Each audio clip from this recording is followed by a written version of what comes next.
ময়মনসিংহের ভালুকায় ২০০ পিস ইয়াবা ও ১ কেজি গাঁজাসহ খুরশেদ আলম নামে এক কথিত টিভি সাংবাদিককে আটক করেছে ভালুকা মডেল থানা পুলিশ।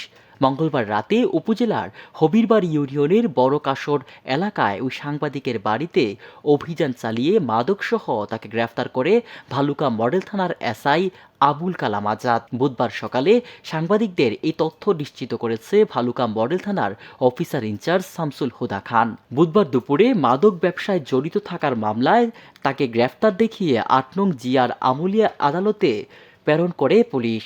আদালত সূত্র জানায়, বিজ্ঞ আদালত তার জামিন নামঞ্জুর করে কারাগারে প্রেরণ করেছে। এর আগে এক নারীকে জোরপূর্বক আটকে ধর্ষণ মামলায় সে গ্রেফতার হলেও বেসরকারি টেলিভিশন বাংলা টিভি থেকে চাকরি হারিয়ে নিজেই দেশ টিভির আদলে দেশ টিভি বাংলা নামের পোর্টাল খুলে চাঁদাবাজি সহ সীমাহীন অপকর্ম চালিয়ে আসছিল। তার বিরুদ্ধে থানায় একাধিক অভিযোগ রয়েছে বলে জানায় পুলিশ।